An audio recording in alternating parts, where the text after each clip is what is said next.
ایک یہ کہ شاہروم کے دل پر مسلمانوں کی شان و شوکت، عظمت، رفعت اور جاہ و جلال کی داغ بیٹھ گئی، اور دوسرا فائدہ یہ ہوا کہ رسول اقدس صلی اللہ علیہ وسلم نے مقام تبوک میں دوران قیام موقع کو غنیمت جانتے ہوئے مختلف قبائل کی جانب اشاعت اسلام کی غرض سے تبلیغی وفود روانہ کیے۔ مقام تبوک میں ایک مسجد بھی تعمیر کی۔ اس تبلیغ کے اثر سے بہت سے عرب سردار دائرہ اسلام میں داخل ہوئے، اور اسی طرح بہت سی بستیوں کے عیسائی سردار امت مسلمہ کی عظمت سے مرعوب ہو کر سرور انبیاء صلی اللہ علیہ وسلم کی خدمت میں دست بستہ حاضر ہوئے، اور پروانہ امن و آشتی حاصل کر کے کامران و شاد کام ہوئے۔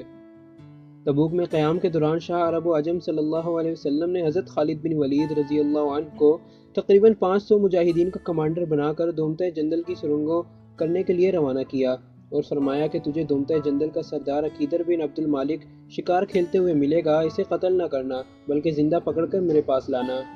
حضرت خالد بن ولید رضی اللہ عنہ اپنے جانباز شہ سواروں کے ہمراہ تیز ترار، پھرتیلے اور طاقتور گھوڑے پر سوار ہو کر سفر طے کرتے ہوئے دومتہ جندل کے قلعے کے پاس رات کے وقت پہنچے۔ جرنیل نے سب ساتھیوں کو ہدایت کی کہ کوئی بھی اونچی آواز سے نہ بولے اور نہ ہی اپنے گھوڑوں کی آہٹ محسوس ہونے دے۔ رات کا سماں تھا، چارسو سناٹا چھایا ہوا تھا۔ شاہ دومتہ جندل اپنی رفیقہ حیات کے ساتھ شغل میں نوشی میں مست تھا۔ اچانک نیل گائے جنگل سے نمودار ہوئی اور قلعے کے دروازے سے ٹکرے مارنے لگی۔ بیوی نے خاوند سے کہا، وہ دیکھ، تیرا مرغوب شکار چل کر تیرے قریب آ چکا ہے، جلدی کرو شکار ہاتھ سے نہ جانے پائے۔ اس نے شراب کا جام وہیں رکھا، جلدی سے تیر کمان ہاتھ میں تھامے چند خندام اور اپنے بھائی حسان کو ہمراہ لیا، گھوڑے پر سوار ہوا اور نیل گائے کے تعاقب میں قلعے سے باہر نکل آیا۔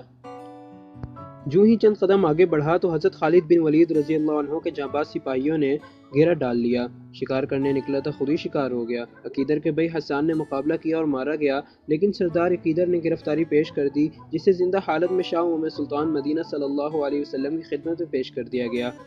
آپ نے کمال فیاضی، ہمدردی اور وسعت ظرفی کے ساتھ اسے معاف کر دیا اور جزیہ مقرر کر کے اسے امان دے دی، اور اسے بدستور اپنے علاقے کا سردار رہنے دیا گیا۔ یہ دومتل جندل کا سردار شاہ مدینہ صلی اللہ علیہ وسلم کی خدمت اقدس میں پیش کیا گیا تو اس نے نقش و نگار سے مزین ریشم کی قبا زیب تن کی ہوئی تھی۔ صحابہ کرام رضوان اللہ اجمعین نے یہ فاخرانہ لباس دیکھ کر تعجب کیا تو آپ نے ارشاد فرمایا، میری جان نثار ساتھیوں، تعجب نہ کرو، جنت میں سعد بن معاذ رضی اللہ عنہ کا رومال اس ریشمی لباس سے کہیں بہتر ہے۔ حضرت خالد بن ولید رضی اللہ عنہ جہاں ایک کامیاب جرنیل کے روپ میں دکھائی دیتے ہیں، وہاں ایک پرتاثیر اور بارعب مبلغ کی حیثیت سے بھی میدان تبلیغ میں کارہائے نمایاں اور سرانجام دیتے ہوئے نظر آتے ہیں۔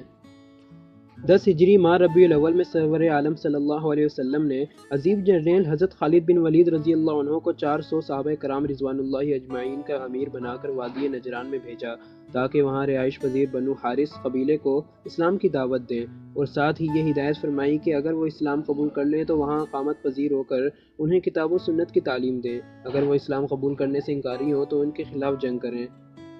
حضرت خالد بن ولید رضی اللہ عنہ نے نجران پہنچتے ہی نہایت اثر انگیز لہجے میں وہاں کے باسیوں کے سامنے اسلام کی دعوت پیش کی۔ آپ بار بار ان سے فرماتے، لوگوں، اسلام قبول کر لو، تمہارے لیے اس میں بہتری ہے، اسلام قبول کر لو، تمہاری جان اور مال محفوظ رہیں گے، ورنہ کان کھول کر سن لو، تمہیں دنیا کی کوئی طاقت ذلت و رسوائی سے بچا نہ سکے گی، میری بات مان لو، اچھے رہو گے۔ آپ کی آواز میں بلا کا رعب و دبدبا تھا، جس سے وادی نجران میں رہنے والوں پر سناٹا چھا گیا، اور وہ عظیم جرنیل کے منہ سے نکلے ہوئے ہیبت جملے سن کر لرز اٹھے، اور وادی کے تمام باشندے حلقہ بگوش اسلام ہو گئے۔ شاہ محمد سلطان مدینہ صلی اللہ علیہ وسلم کی حیات طیبہ میں حضرت خالد بن ولید رضی اللہ عنہ مسلسل جہاد اور تبلیغ کا اہم ترین فریضہ سے انجام دیتے رہے۔ کسی موقع پر بھی آپ نے تساہل، بزدلی اور کمزوری کا مظاہرہ نہیں کیا۔ اسلام لانے کے بعد تقریباً ہر غزوہ میں سرور عالم صلی اللہ علیہ وسلم کے ہمراہ ہم سفر رہے۔ آپ نے انہیں متعدد مواقع پر لشکر اسلام کے ہراول دستے کا سالار مقرر کیا، جس سے معلوم ہوتا ہے کہ پوری زندگی حضرت خالد بن ولید رضی اللہ عنہ کو رسول اقدس صلی اللہ علیہ وسلم کا مکمل اعتماد حاصل رہا، اور جب آپ نے اس دنیا فانی سے رحلت اختیار کی تو آپ امت مسلمہ کے عظیم انسان میدان جہاد کے دہنی اور لشکر اسلام کے کامیاب جرنیل حضرت خالد بن ولید رضی اللہ عنہ پر انتہائی خوش تھے۔ یہ اتنا بڑا اعزاز ہے کہ دنیا و ما فیہا کی دولت اور حکومت کی طرف سے دیے جانے والے تمام اعزازات اس کے مقابلے میں ہیچ دکھائی دیتے ہیں۔ رضائے مصطفیٰ صلی اللہ علیہ وسلم کا اعزاز کسی خوش نصیب ہی کو حاصل ہوتا ہے۔ سید المرسلین رحمۃ للعالمین شفیع المذنبین صلی اللہ علیہ وسلم 63 سالہ قبل بھرپور زندگی گزار کر اللہ سبحانہ و تعالیٰ کو پیارے ہو گئے تو جان نثار صحابہ کرام رضوان اللہ اجمعین پر غم کے پہاڑ ٹوٹ پڑے۔ انہیں آپ کی جدائی کا غم پل بھر بھی چین نہ لینے دیتا۔ حضرت فاروق اعظم رضی اللہ عنہ کے جذبات کا عالم تو یہ تھا کہ وہ قطعاً آپ کی رحلت کو تسلیم کرنے کے تیار ہی نہ تھے۔ انہوں نے جب رسول اللہ صلی اللہ علیہ وسلم کے بے پناہ جذبے سے سرشار ہو کر فرمایا: سید المرسلین رحمت للعالمین شفیع المذنبین صلی اللہ علیہ وسلم 63 سالہ قبل رشک بھرپور زندگی گزار کر اللہ سبحانہ و تعالیٰ کو پیارے ہو گئے تو جان نثار صحابہ کرام رضوان اللہ اجمعین پر غم کے پہاڑ ٹوٹ پڑے۔ انہیں آپ کی جدائی کا غم پل بھر بھی چین نہ لینے دیتا۔ حضرت فاروق اعظم رضی اللہ عنہ کے جذبات کا عالم یہ تھا کہ وہ قطعاً آپ کی رحلت کو تسلیم ہی نہ کرتے۔ انہوں نے جب رسول اللہ صلی اللہ علیہ وسلم کے لیے بے پناہ جذبے سے سرشار ہو کر فرمایا: اس نے یہ کہا کہ میرے پیارے نبی حضرت محمد صلی اللہ علیہ وسلم وفات پا چکے ہیں، میں تلوار سے اس کے گردن اڑا دوں گا۔ اس نازک ترین موقع پر سیدنا صدیق اکبر رضی اللہ عنہ نے تاریخ ساز کردار ادا کرتے ہوئے حالات پر قابو پانے کے لیے مدبرانہ قیادت کے فرائض سر انجام دیے۔ سرور عالم صلی اللہ علیہ وسلم کے وصال کی خبر سن کر وہ لوگ مرتد ہو گئے جنہوں نے محض اپنے سرداروں کے مجبور کرنے پر اسلام قبول کرنے کا اعلان کر دیا تھا، ورنہ وہ دلی طور پر اسلام کی عائد کردہ پابندیوں کو اپنے لیے نہایت دشوار سمجھتے تھے۔